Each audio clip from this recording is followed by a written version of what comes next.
Merci de votre fidélité témoignée à HK6 Télévision. Bienvenue dans ce nouveau numéro de Actu Soir sur votre télé aujourd'hui qui s'épanche essentiellement sur cette réponse de Augustin Kabouya, secrétaire général de l'Union pour la démocratie et le progrès social UDPS, à Fridolin Ambongo, archevêque de Kinshasa, sur ses propos en ce qui concerne la signature de l'accord de paix entre la République démocratique du Congo et le Rwanda à Washington sous l'administration Trump. On va revenir de fond en comble sur cette question ce soir.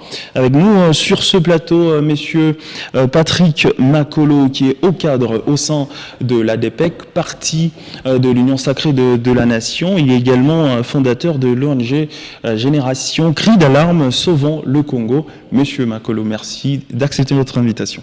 C'est bien moi. Vraiment, merci de m'avoir invité. Je suis toujours aux aguets pour tout ce qui concerne l'intérêt de notre pays, la RDC, qui est vraiment notre mère patrie. On va rester au sein de l'Union sacrée. Vous êtes de l'Union sacrée, effectivement. Le CG Kabouya. Je suis doublement membre de l'Union sacrée, que ce soit pour le parti politique, ADPEC, que ce soit pour l'ONG qui est notre initiative, Génération Cri d'alarme Sauvons le Congo, GCA ONG. Effectivement, Monsieur Makolo, d'abord pour commencer, avez-vous salué la signature de cet accord?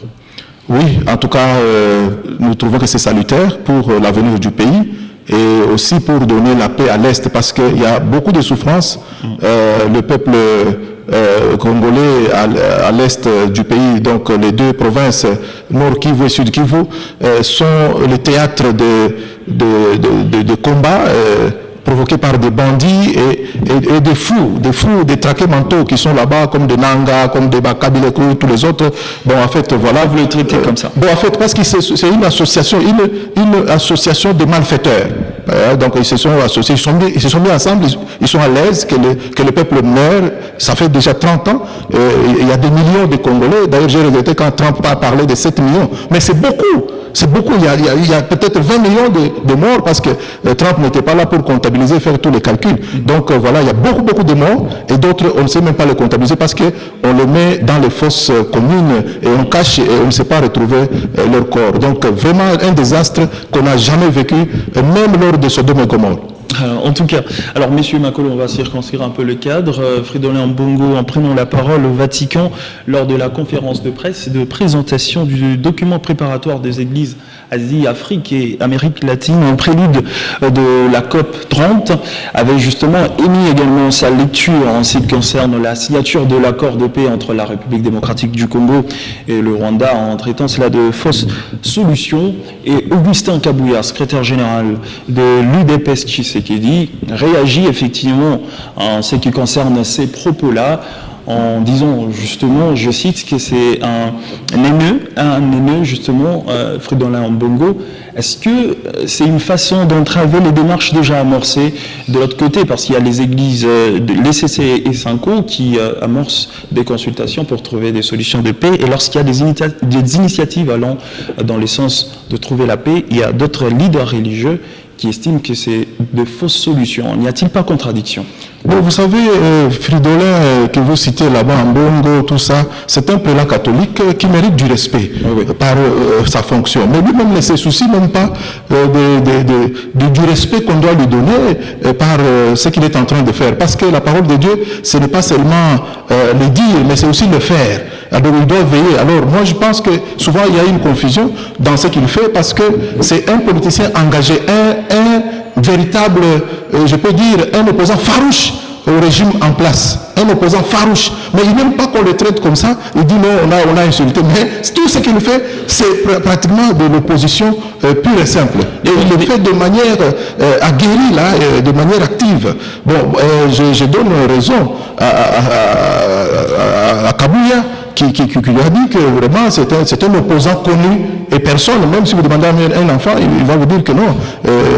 Ambongo Fridolin, c'est un opposant de Tshisekedi. Mais en tant que citoyen congolais, n'est-il pas libre d'émettre un avis sur la situation politique du pays? Vous m'avez invité, je suis venu, je donne mon avis, mais vous savez, Ambongo, il a une qualité, donc une fonction de prélat catholique. Donc il doit d'abord avoir le souci pour protéger cette fonction-là. Mais lui, il est libre à tout faire. Il n'est pas comme les autres cardinaux que nous respectons dans le monde entier. Lui, il se mêle dans la politique, il oublie même qu'il est prélat catholique. Donc je crois que Kabuya n'a pas tort de constater que ce qu'il fait là, c'est de la contradiction, parce que la Senko est en train de se démener avec l'ECC. Et d'ailleurs, j'ai vu maintenant, sur demande du chef de l'État, il avait demandé que ça soit un peu une façon de mettre tout le monde, pour que ça ne soit pas seulement comme une affaire de Senko et ECC, mais les églises de Réveil, les autres confessions religieuses reconnues en RDC, toutes ces confessions religieuses ont droit aussi de mettre leur avis sur cette paix qui doit embraser tout le pays, tout le monde, tous les enfants du pays. Donc il ne faudrait pas que le monopole soit réservé seulement à Senko, comme si Senko a des privilèges qui dépassent toutes les autres confessions religieuses. Pourtant, toutes les confessions religieuses doivent être au même pied d'égalité au vu de la loi. Donc tout le monde est égal. Donc nous sommes tous égaux devant la loi. Alors que Senko ne puisse pas se prévaloir en débauchant pratiquement ECC pour couvrir un peu ces stratégies. Ce que nous regrettons, c'est quoi? C'est lorsque nous n'avons jamais constaté une condamnation de Kagame ou du Rwanda par ce prélat catholique-là. C'est ce qui fait que Kabuya peut avoir raison de dire que non, c'était vraiment opposé. Parce que jamais il s'oppose à tous les discours de Kagame.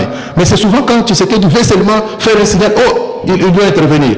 Alors, pour parler de l'accord, cet accord qui est sur la table, mais c'est salutaire pour la RDC, ça fait 30 ans, et quelle est la solution qu'Ambongo a déjà donnée dans ce pays? Parce qu'il y avait toujours le minerai, il y avait toujours des tueries, il y avait toujours M23, AFC, tout ça. Et lui-même d'ailleurs, même avec ses acolytes, quand ils vont là-bas, ils vont bénir les actes posés par tous ces aventuriers-là qui sont de l'autre côté. Donc, ce qui fait voir noir sur blanc, qu'il lui a déjà sa position, et même Senko-là, moi je trouve que dans les jours à venir, on va demander même à Félix Tshisekedi de ne pas considérer que Senko est sans position. Donc, Senko a sa position qui soutient toutes les machinations là du Rwanda.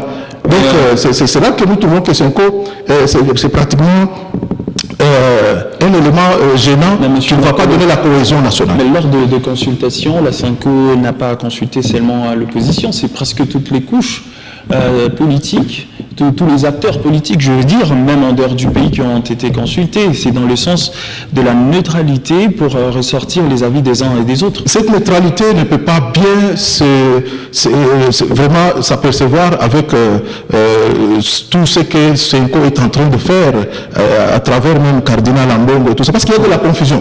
Tantôt on s'est dit Senko c'est une organisation, mais tantôt on engage l'Église catholique. Alors c'est une fusion de confusion à ce niveau-là.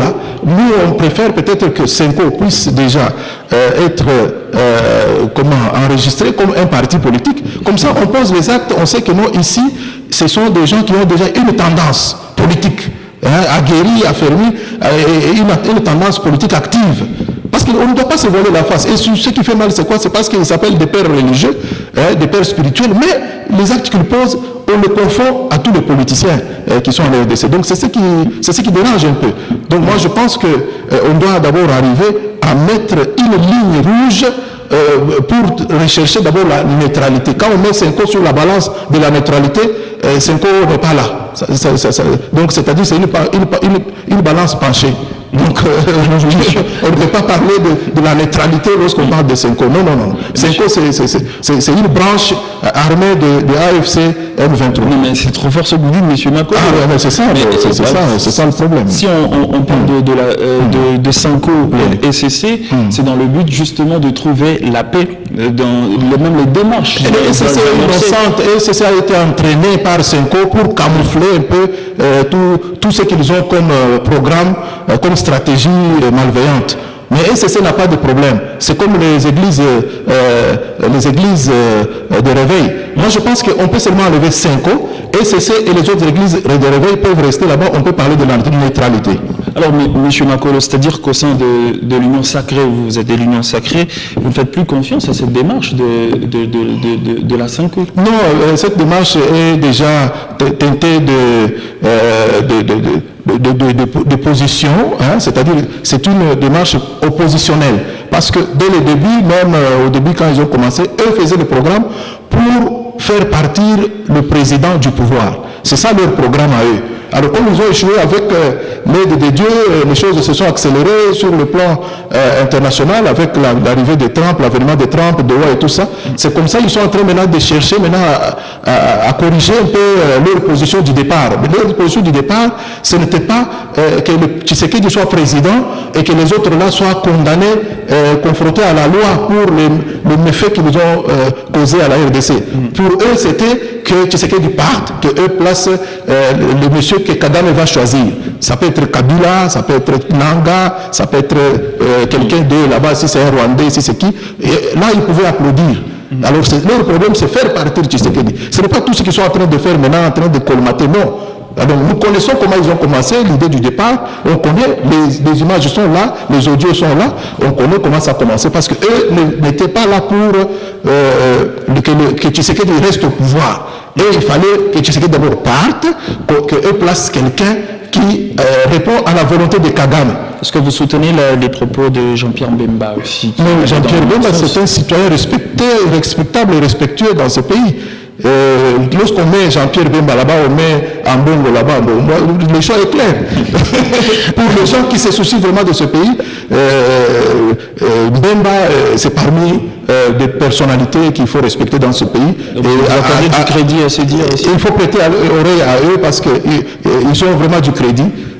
Depuis que la RDC existe, ces personnalités-là ont un mot à dire dans ce pays et il faut vraiment suivre leur voie parce que c'est une voie qui n'amène pas la perdition, mais plutôt une voie qui est salutaire pour le maintien de la RDC sur la carte géographique. Alors vous avez évoqué le fait que ces prélats catholiques ou les leaders religieux, si on veut inclure toutes les confessions religieuses, ont une dimension spirituelle, on va dire. Est-ce qu'il faudra qu'on prête attention vraiment à ce qu'ils disent? Parce que lorsqu'ils sonnent de sonnettes d'alarme comme ça en rapport avec la situation politique, il faudra accorder du crédit à ce qu'ils disent, notamment Fridolin Ambongo. Non, on ne doit pas accorder le crédit à Fridolin Ambongo, à part les quelques passages bibliques qu'il peut sélectionner pour soutenir sa position, mais il faut le regarder de plus près, parce que lui a sa position, celle de soutenir le projet de Kagame de balkaniser le pays.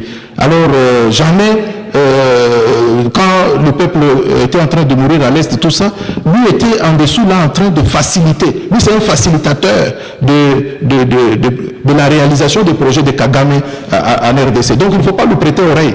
Il peut seulement lire un verset biblique et même, il faut même être regardant. Dans le verset qu'il choisit, parfois c'est pour consolider seulement la position qu'il a déjà prise pour soutenir le programme de Tutsi qui doivent venir dominer les Congolais. Alors la signature, cet accord de paix qui a été signé entre la République démocratique du Congo et le Rwanda, c'est un accord de paix afin de trouver la solution.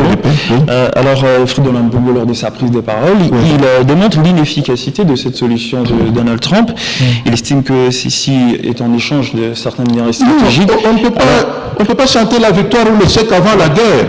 Pourtant cet accord est de paix. Oui, c'est un accord de paix. Normalement, lui devait peut-être nous montrer à quel niveau ça échoue pour qu'on puisse corriger. Et pour lui, toujours, quand on trouve des solutions, il y a des initiatives dans le sens d'aider les Congolais, et lui veut toujours aller à l'encontre. Il détient aussi certaines vérités qui pourraient aider à la bonne marche de ces accords de paix. Et est-ce qu'il donné cette vérité-là? C'est quelle vérité qu'il a? Quelle vérité il a donné? Dans le sens d'un accord nié, par exemple. L'accord minier, oui, bien sûr.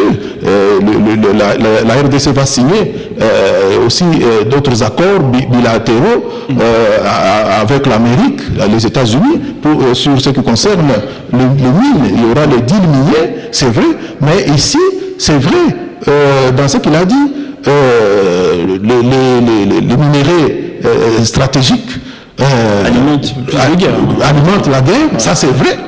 Mais c'est depuis tous ces temps, quelle autre solution lui a déjà trouvé? Il pouvait seulement nous donner la solution de condamner seulement. Parce qu'il a dit que non, ça n'a pas réussi En Ukraine. tout ça c'est vrai. Mais l'Ukraine n'a pas la même histoire que nous. Alors, M. Makolo... Et l'Ukraine n'a pas un mauvais voisin comme le Rwanda qui est à côté de la RDC. M. Makolo, nous sommes pratiquement à la fin. Ah, mais ça n'a pas duré. Effectivement. Nous vous disons infiniment merci d'avoir C'est bien moi pour l'honneur que vous m'avez fait. C'est bien moi. Merci à vous également de nous avoir regardés sur HK6 Télévision. Alors, restez avec nous, la grande édition de journal arrive juste après.